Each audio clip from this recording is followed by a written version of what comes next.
So there's 4 stages of thinking on Earth, 4 stages of thinking in the human mind. Let me walk through them. This is profound.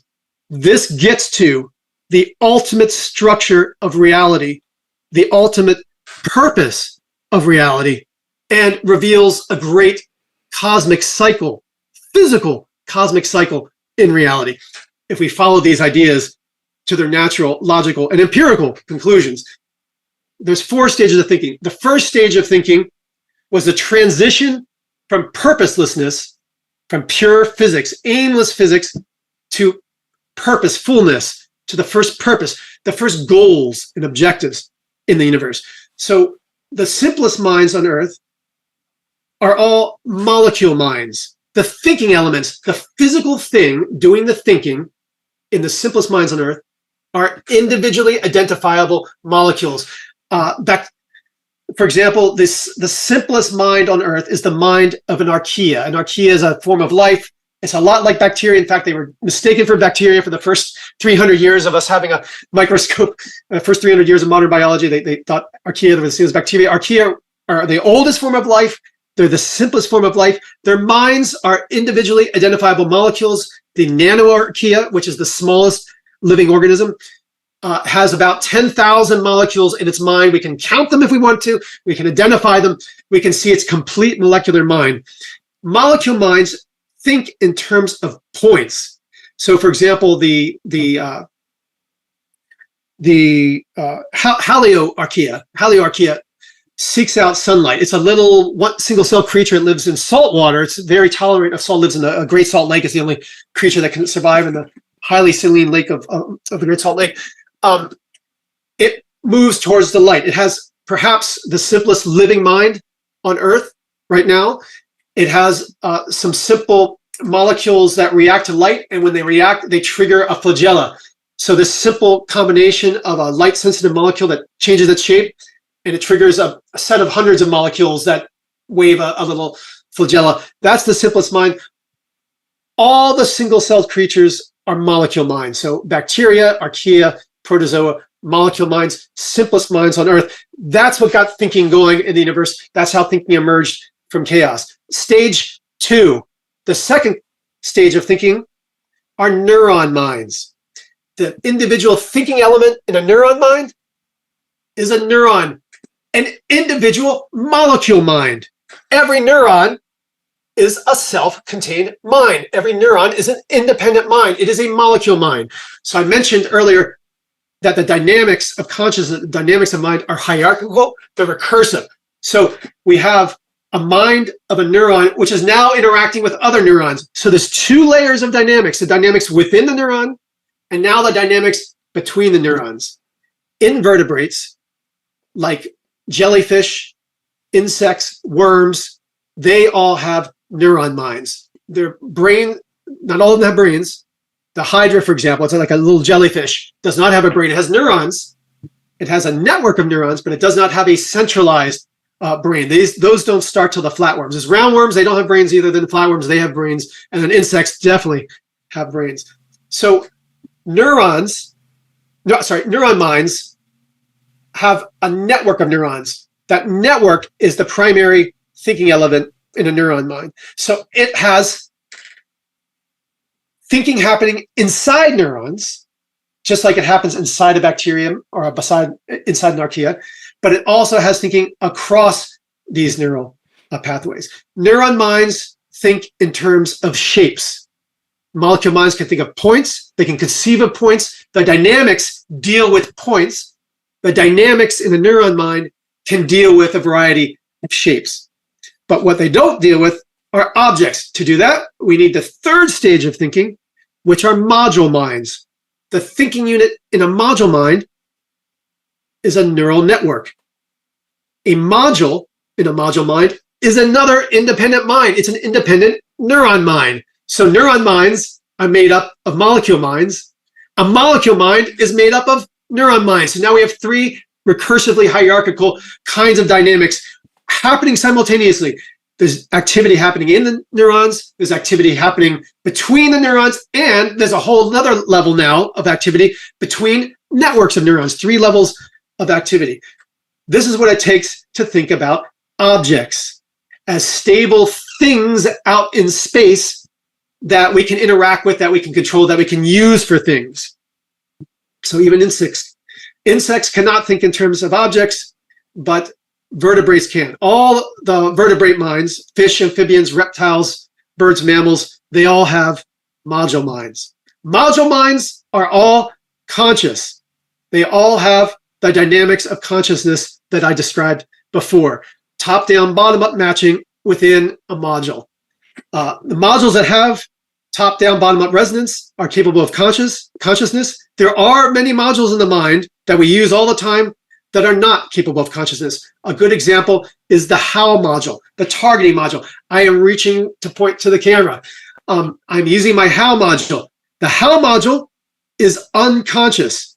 I am conscious of the target. I'm reaching towards you.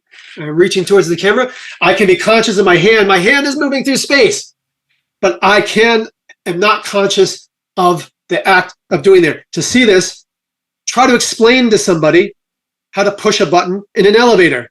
What can you do besides say, press here? What if you say that and they press their nose? What could you possibly tell them to guide them? No, you need to tighten your wrist muscle, or you need to extend this muscle here, and you need to turn your wrist. We're not conscious of it. The how module is unconscious. The reason it's unconscious, there's no resonance. The way the how module works, it's driving two sets. It has two sets of dynamics like our conscious modules, but it's driving them to zero. It's got a dynamic of the target and a dynamic of where your hand is. It's driving them to zero. So we're not conscious of it. It's constantly changing. The dynamic is constantly changing. So it's no use of us to be aware of that. I'm gonna actually have to try that out next time I'm in a hotel and somebody asks me to push push number 5 or something. I'll say how. I'm trying. How? My finger hits my nose. Like, help me. So the final stage of thinking, and here we're going to get to self-awareness at last. The final stage of thinking is only found in humans, and it is called the supermind. The supermind. What are the thinking elements in a supermind? You and me, Shiloh and Anastasia and Ogie, we are each thinking elements within the supermind. What binds us together? How does the supermind have dynamics, mental dynamics? It is language. Language binds individual human brains together into a supermind. We are designed to live our lives, to function within a supermind. Our brains, only human brains, this does not apply to the primates, are designed to be network routers. We're designed to function in a network of brains. Without a society, without a community, a human brain is about as useful as a router without a network. It's useless. This is seen in the fact that if you raise human beings without language, if you keep a child in a silent environment, not only will they never acquire speech, they won't be able to function. They won't be able to survive. They won't be able to take care of themselves in the most basic way. We are designed to acquire all of our mental abilities, all of our capacities through language. We are designed to function within a bunch of talking minds that are talking and talking all the time. That's what we're designed for. The way, the dynamics of this are really identical to the dynamics of the way individual neurons talk as well, or the way individual molecules talk in the molecule brain.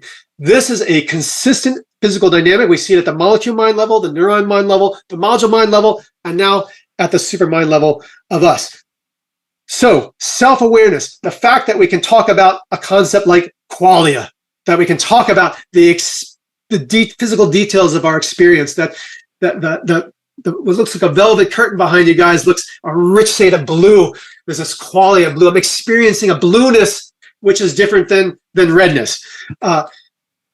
How is this possible? How am I able to talk to you guys about my awareness, my inner experience? Well, as I said, it takes a very advanced supermind. Our supermind has been developing ever since civilization began. Basically, since writing began. Writing is very much tied to when agriculture began. Those went hand in hand, and that the whole set of inventions and revolutions associated with us planting seeds in the ground and harvesting, having to monitor time, having to talk to each other about the process, all of that gave birth to our modern superminds. The biggest asset was written language, which allowed supermind elements to communicate over vast distances and over vast periods of time. How does this play with self-awareness? Why do I need a civilization just to be aware of my own thoughts?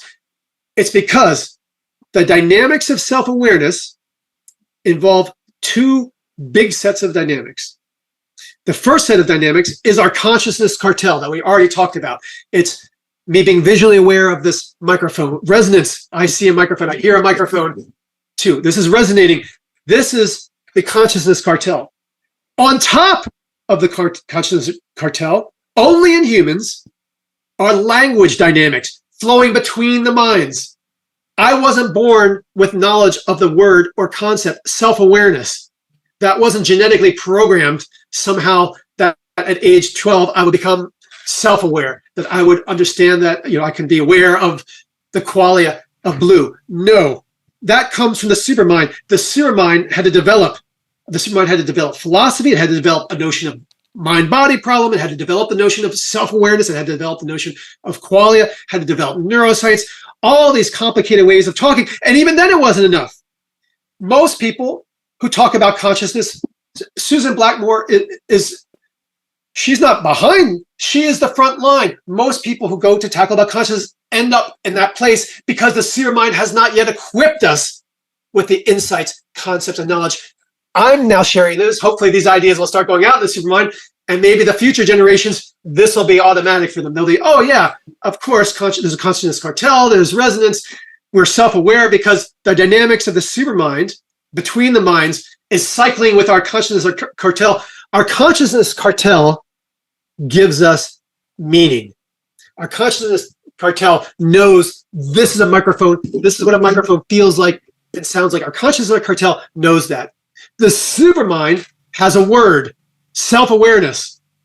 And what happens is that word that's circulating the dynamics of the supermind gets into a loop, a feedback loop, a recursive feedback loop with our experience of something. So we have the word, say microphone, the word microphone, which we take from the supermind, it resonates specifically in our cortex. There's a resonance between the word microphone and this experience of the microphone that gives us meaning. We attach meaning to this word, but it requires the supermind dynamics of language to loop through, to resonate with our consciousness cartel dynamics so that we can become self-aware. So what is the goal? Is there one?